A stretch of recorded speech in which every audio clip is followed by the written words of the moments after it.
Greetings and welcome to AlonzoBash Podcast, where art meets culture. In this episode, Alonzo chats with special guest singer, songwriter, and actor Ms. Natalie Alese. Natalie shares her inspiring journey through music, justice, purpose, and the power of love. She opens up about why she believes AI can never replace soul music and explains why she creates music to bless, uplift, and heal people through difficult times. Natalie also talks about one of her all-time favorite classics by Jimmy Cliff and the impact timeless music has had on her life and artistry. During Alonzo's popular 1,000 Questions About Me segment, Natalie gives a surprising and honest answer to the question, when is it okay to lie? This episode is filled with real conversation, deep reflection, inspiration, laughter, and powerful insight. This and much more. Real people, real conversations. AlonzoBash Podcast starts now. Greetings and welcome to AlonzoBash Podcast. I'm your host, Alonzo Bash, and today's special guest, vocalist, keyboard player, and songwriter, Miss Natalie Alese. Welcome. Hello. How are Thank you? you. I'm well. How are you today? Blessed, and highly flavored. Amen. Yes. So let's get into your story really quickly. So where are you from originally? I'm from New Jersey. I was born and raised in New Jersey to a Jamaican mother and a father who is from the South in the United States. Okay. Nice. That's a nice cultural blend. So how you got into music? What was your first initial introduction to music? So when music started for me, I remember being at Mount Zion Baptist Church in Boonton, New Jersey, Yeah. and basically judging. Even as a 4-year-old, I used to listen to the choir. This person's off pitch. This person's off tune. Like even though I was very young, and I loved harmonies. That was my favorite thing, was to listen to the choir at church. Okay. And then when I was 5, I started to study classical piano with a woman named Maud Carroll in Newark, New Jersey. Woman, she just passed a few years ago, but she became a centenarian before she passed away. And the special thing about Miss Carroll was that she taught us more than just music.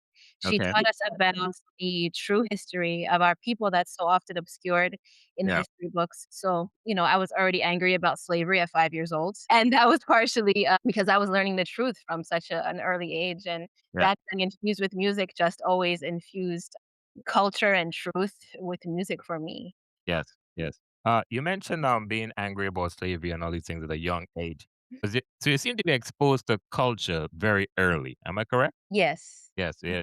It seemed that way. So I think you mentioned you grew up in the church. I guess that exposure with Christianity, spirituality, Black history. You already Yes. had a level of consciousness. Okay. Yes, and that So in consciousness, and that's really it's interesting. We were just talking, my husband and I were just talking about consciousness, the concept today, and I was trying to define it. And the way I define it is really overcoming deception, right? Because we live in a world where either you are going to live under the headship of God Almighty or not, right? And when you know the truth, then you understand the ways in which we're deceived, and you try to live in a different way, to yeah. live in a way that's free. How has that journey been for you? I mean, like you mentioned, very early. Obviously, your vision on things was a bit different to show your peers. Mhm. How has that journey been for you? Yeah. It's definitely made me very unique, especially when it comes to my art. I'm able to make connections between things and express things in a different way than a lot of other people can do it. In addition to the unique cultural background that I have, I also grew up in a very predominantly white town as well. Okay. So that also forced me to think about things that you shouldn't really need to think about yet when you're very young, because you're forced into having to be other at a very young age and to be aware of that, because people just treat you different, and you see that from a very young age when you're in a place that's so starkly contrast. Yeah. Yeah. Wow. When did you start getting involved with playing instruments? 'Cause I understand you played the keyboard and stuff like that as well. Yes. Mm. So, when I first started creating music, it was around 8th grade or so, Yeah. and Wow. I used to, yeah. So I did instrumentals. Yeah. So I used to just create instrumental music on my keyboard, a program I had called Audio Tracks, like very old primitive program. And I used to just make instrumental music at Mm, that time. And it didn't really occur to me to actually add lyrics to my music until I was much older. So I was mm, probably in my early 20s when I actually started writing lyrics. That's when shortly after that, I joined Oxygen Box Band, Soul yeah. Rock Reggae band, Oxygen Box Band. And that's when I really started writing lyrics and singing and playing the keyboard at the same time. Okay, okay. You mentioned Oxygen, Box Band. That's a local band in your area? That's Yes, we've been active since well, Oxygen Box Band itself was actually active before I joined it, but I've been active with Oxygen Box since 2010, okay, and, okay, we've been playing across New Jersey, New York, Connecticut ever since then. yeah. The genre is, a little bit of, I would say, soul, rock, reggae. Yes, Can exactly. You yeah, hit the nail on the head. yeah, when you hear rock, rock itself is broken down in soft rock, I'm sure you're not playing heavy metal. No, So, no. yeah, explain that blend. How you guys came up with that blend, full rock reggae? It came naturally. Band members are Haitian, and I have a Jamaican background, and, reggae comes out of the struggles of Jamaican people. That beat, that movement, that feeling, that vibe. So I had that in me from my own background, and then it's, something that just really resonates with my band members and their background with compa. Yeah, So that was natural. Reggae, that was just natural. Soul, it's just the way I've always sung. And, I used to try to think about and recognize what is really the difference between the way that I sing and the way that the people around me, my classmates sing. right. And it wasn't until I got older that I was like, soul. That's the difference. And so I sing with a lot of soul. And so that's Mhm. where the soul part comes from. And rock has always resonated with us as well. I would be watching clips from Woodstock, Yeah, watching Jimi Hendrix and yeah, artists like that play. My band members, that's something that resonates with them greatly as well. nice. Yeah, I'm a fan of soft rock. I grew up listening to, soft rock a lot. So, especially on Oh, yeah? Sunday. Yeah, yeah. So Yeah. like, yeah, man. Yeah, man. What are your favorites? I like Ario Speedwagon, John Oaks, Air Supply. Sounds good. I might be showing my age. I used to, there's a program on, WBGO. I'm not sure if you're familiar with, well, Uh, no, you're definitely familiar with it, but there's a program called Rhythm Review with Felix uh, Hernandez. You're uh, familiar with it, right? no, no, no, I'm not. Oh, okay. There's a program called Rhythm Review with, Okay, hosting Felix Hernandez that actually started the year I was born, 1986.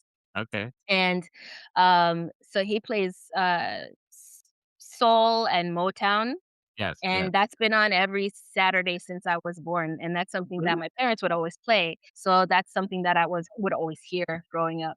Oh, wow. And that's on the radio. Yes, on radio. Yeah. Okay. But for me, I grew up I don't know if you're familiar with Casey Kasem. Oh, yeah, yeah. Yeah, so a lot of Casey Kasem over the years, and actually they have even today they have like reruns of Casey Kasem. Yeah, very popular show, yeah. Yeah. All right, so back again to Oxygen Buck Band. Back in 2018, you guys released I Surrender. Yeah, Mhm, how, yes. how the whole concept came together. We were talking about consciousness before, and I Surrender is talking a lot about the idea of looking for love in the wrong places. So Mm, I believe that a lot of human behavior is driven by the need for love. And when you don't know that that source is God, you look mm, for it in other places. yeah, So that's where that's the base of that song. We also in Oxygen Box band have a song called All She Wanted, yeah, written by Malvo 509 that has a very similar theme. yeah. So that idea, is a theme that runs with us. Okay, nice, nice. You mentioned God. I've noticed you actually did a acapella, or I should say a acapella version of the Bible. Am I saying that correctly? Yes. Yes, yes. That was pretty interesting. I never heard that before. What was the inspiration behind that? Of doing that particular So the version? inspiration behind that is I feel that my mission is to tell people the truth in entertaining way, in a way that people can feel, that's emotional, that's encouraging, that's inspirational. Yeah. And I can think of no better way to tell the straight up truth than the direct words from the Bible, because I believe that that is the truth. Yeah. Yeah. So that's where that concept came from, to just sing directly from the Bible. Yeah. Nice. In 2026, you dropped the Wave of Love. But before we talk about Wave of Love, let's talk about Rainfall in 2020. Mhm. How that whole concept came together for Rainfall. Yes, a family member of my husband actually made that beat for us, Okay. and we wrote on that beat, and it just became this beautiful fusion of our relationship, and just that idea of when things are falling apart around you, how you run to the person that you love the most, Yeah. and so we were able to infuse scenes from our wedding, scenes from our first daughter. Actually, it also appears in the video, and it's a great beat, it's a great rhythm, a great feeling. So we really enjoyed that one. Yeah. Yeah. That's nice. Okay. Thank you. Wave of Love 2026. You did mention video and stuff. We're gonna talk about this particular song. When I first well, I looked at the video first, obviously. It gave me a futuristic feel, but then once you listen to the words and you actually pay attention, it's a lot of messages in that video and a lot of messages in that song. Yes. Yeah. I'm gonna give you an opportunity to explain or break down Wave of Love. Okay. So you said that you mentioned that you got a futuristic vibe, and that's great, because that's what we want. We want people to think about the future, the past, and the present Mm. when listening to and seeing the video for that song. I don't know if you noticed that there was a specific scene where Yes. there were three people walking on a bridge. Yep. Yep. Yep. Yes. You in the middle. Yeah. So you have one that looks like that she's from the 1800s. Okay. And you have one that's from, the man looks like he's from, like, the 60s or 70s, and you have a modern-looking woman. Yes. Yes. And that is to connect the idea of our people, and when I say our people, I mean descendants of the transatlantic slave trade.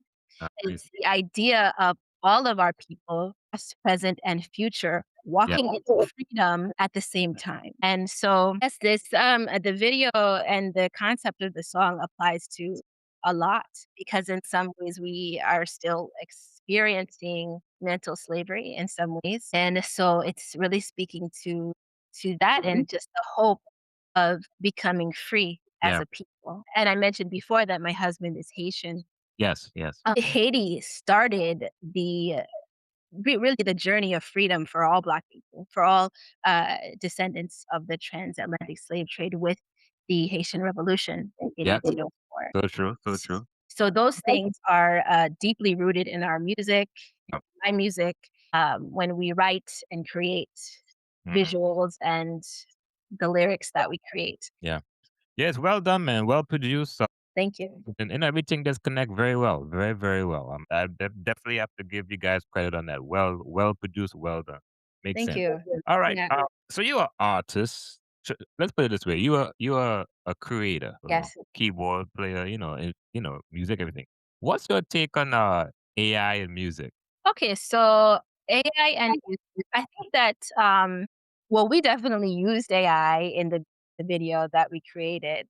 Um, that is a mixture of, uh that's a mixture of live filming, the use of green screen, and the use of AI. So it's a tool that we have been using and intend to use in the future. And when it comes to artificial intelligence, I believe that it's a good thing when it's used as a tool in the correct way, the way that we use all of the other types of tools that we have. But artificial is artificial, and it will never replace actual intelligence. As far as musicians go, there is more to music than just the sound of the lyrics. A human creating it means that there's soul, there's life Yeah, coming through it. The music that is created by people, I believe, will always dominate and can never take the place of, I believe that AI can never take the place of actual musicians creating their music.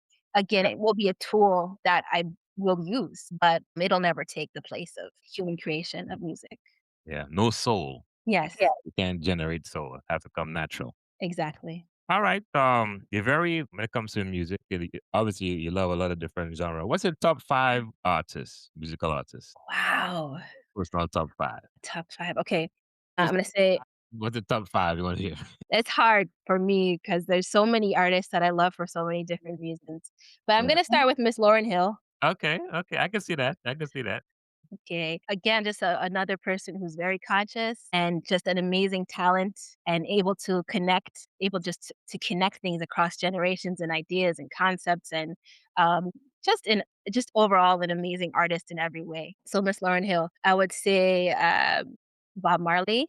Yeah, for sure. Okay, again with the consciousness and just the overall understanding of the truth, Yeah. right? So, Miss Lauryn Hill, Bob Marley. Another artist that I really like, just for the sheer innovativeness in his music is Jacob Collier. I don't know if you're familiar with him. He's a musician from England. He just came out with an album called Jesse 4 not long ago. And I'm mentioning him because recently, I'd say in the past like 4 or 5 years, people haven't been doing as many full length albums that I can listen to from beginning to end and really enjoy. Yeah. And he came out with an album that just kind of brought that back for me, Okay. listening to a full length album from beginning to end and really loving all the songs on it. And what genre?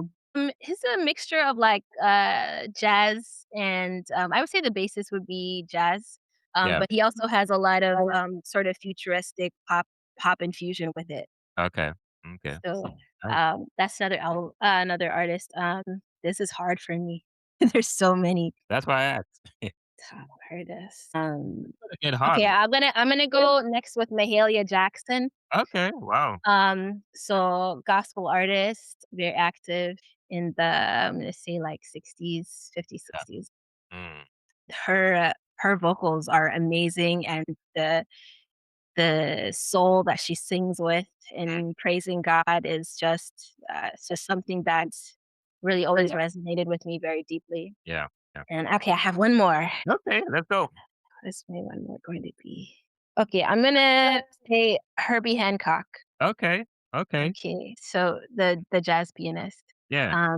It's just like the sounds are just beautiful. That's created beautiful, beautiful music, especially because I've always really loved piano and just listening to his piano is just I really love listening to him. Yeah. And You made me do 5, but like there's 100 more. But but that's you got, those are the 5 that I thought of just now. yeah, this is a good five. The reason why I asked that question because, like I said, if you notice, I said in the beginning, you're a musician, you're a vocalist. So I'm sure your intake of music is very vast. So that's why I asked that question because I know it's going to be a tough one for you. Now, Yeah. I have another question that's going to be tougher than the one I just asked. You ready for this one? Okay, I'm ready. Maybe I don't know. We'll find out. What's your favorite song of all time? Like this is your number one song. You can listen to this song every day. If it's one song, like I said, you're stuck on an island. One song you have to not have to, but one song is the only option. What would it be? Okay, I'll be fair. I'm gonna make it fair. It don't have to be a one song, but let's say one artist. I'll give you a cheat code. Okay. Well, okay, let me say one of my favorite songs of all time is Jimmy Cliff, I Can See Clearly Now. Yeah, nice. I could probably listen to that song every day for the rest of my life. Mm, nice. So Yeah, that's a big song too. Nice. Okay. Fair enough. I like that. I like that. All right. So yeah, man. What do you want people to know about you as a musician? Like, why should someone, subscribe to Natalie Elise? What's so special about you as a musician and your I music? think because I'm always gonna bring something new. I was actually watching a artist with the author Toni Morrison Yeah. a Yeah. couple days ago, and she was talking about how she was looking for a novel to read that she would love, and she couldn't find one. Mm, So she had to write it. And so sometimes I feel like that myself. Sometimes there are just times where there's something that I need to hear to encourage me or to be healing to me or for me to just enjoy and be entertained by. And there's just days where I can't find it. mm. I can't find exactly what I'm looking for, so I have to create it. And so that's what my hope is that I will just add to the vast array of awesome musicians out there and just add something that somebody's looking for and can't find. So that is my hope for what I will do and as a solo artist. And also, I have an anointing. So I believe that people can be blessed from listening to my music. I'm not saying it in like an arrogant sort of way. I'm just saying that I want God to use me. Yeah. And so I hope that people can be blessed by what I do and the anointing that I have Yeah. received from God. So that's another reason that I think that is good for people to listen to my music. You'll Yeah. be blessed by it. You will. Yeah. Yeah. Your heart and soul and spirit is in it. Besides the Bible, what's your favorite book you ever read? My favorite book. Hmm. Or you thought this was gonna be one of those laid back, chill interviews? Wow. My favorite book. That's another very hard one. I can say, well, I mentioned Toni Morrison. I can't really pick a favorite book, but I would say that she's probably one of my favorite authors. Just the themes that she discusses and the way that she connects things, the way that she writes in such a poetic way that really has always resonated with me. I don't Yeah. think I can pick a specific book, but All that's right. definitely one of my favorite authors. Oh, fair enough. Fair enough. No. Well, since we're on the topic of books, this part of the podcast is called 2000 Questions About Me. It's based on a book that I purchased a couple years ago. Now, I'm not going to ask you 2000 questions, obviously. Okay. I'm going to ask you to pick a number from 1 to 2000, and the number that you pick will be the question that's asked out of the book. Oh, okay, give me number 7. Number 7? Oh, that's a Yes. simple number. Let me guess. That's your favorite number? Well, it's the number of completion, and, it's a divine number. Hey, all It's right. the first one that came to mind. See, look at you going all deep. All right, let's see. Number 7. On what occasion do you lie? Lie. Yep. In what occasion do you lie? Okay. That's, so, first of all, let me just start with the importance to me of the 10 commandments, right? So, um, the idea of lying is something that I avoid, right? So, but there are situations, um, that come up where you really can't tell someone the truth. It might be because you have to protect somebody or you might have to, protect something. Yeah. And in a situation like that, you use your judgment. I Yeah. do hear, I can hear the Holy Spirit. I can listen. I can pray. I can get direction from God and know when there's times that a rule can be bent a little bit in some way. Um, Yeah. so the occasion in which I would lie would be if I have permission to from God. Okay. Okay. That's a fair statement. I believe I think I did one other interview before and that number came up and I remember that question being asked. And I think their response it have to be a life or death situation for the most part. But good answer. All right. So at this point, I'm just gonna open up the floor. Anything you wanna add, where people can follow you, follow the music and so forth. Yeah, definitely check out Oxygen Box Band. We have such a wide array of music and tapings and things that can be found on YouTube. Yeah. And we always say that it's more than just music, it's a movement. Okay. And that movement is the movement out of which my solo career is born. So Yeah. that is the foundation. Oxygen Box Band is the foundation. Okay. And so, with everything that's going on right now, obviously there's a lot of political unrest right now when it comes to ICE, and that's always been there really with policing, right? Not just the federal agency like ICE, but just police in general since the beginning of the founding of this country, right? Minorities have always been treated unjustly by that force, Yeah. right? And Angela Davis said that if they come for me in the morning, they will Mm, come for you at night. And so I think that it's important right now that people that have not historically yes. been hurt Mm, by such forces are starting to understand yep. and learn to have some compassion and learn to have some understanding and sympathy for what's been going on for so long. And so I hope that it's an awakening Yeah. for humanity as a whole. And I hope that we can express that hope through our music and my solo music, and that we can be encouraging and uplifting. And that's really what Wave of Love is about, too, because Yeah. I feel like as musicians, as artists, it's our job to represent the various aspects of an issue. Yep. And so the aspect of this issue that I want to bring to the table is love and how powerful it is to care about the well-being of other people, because that's how I define love when it comes to humanity. It's caring about the well-being of other people. And that is really what we need right now to overcome the situations that we are dealing with. For sure, for sure. Well, Miss Elise, well, I hope people can follow you on social media as well before, we continue. Yes, you can type in Natalie Alese in YouTube, TikTok, Instagram, and Facebook. And you can also type in Oxygen Box in those same social media platforms to find me and to find us. Nice. Well, Miss Elise, thank you so much for taking time out your busy schedule. Much appreciated. Big up to your management as well, and much success and thanks for your contribution, man, to the arts and culture. Yeah, Thank you so much. I appreciate it. of course, man. Ladies and gentlemen, Miss Natalie Elise. Thank you. And that's a wrap on this episode of the AlonzoBash Podcast. Thank you for tuning in and rocking with us. If you enjoyed today's conversation, leave a comment and let us know your favorite episode so far.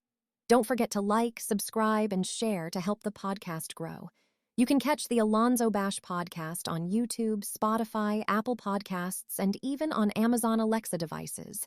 Just ask Alexa to play the AlonzoBash Podcast. Until next time, stay inspired, stay connected, and as Alonzo would say, stay focused on your goals and dreams. See you on the next episode.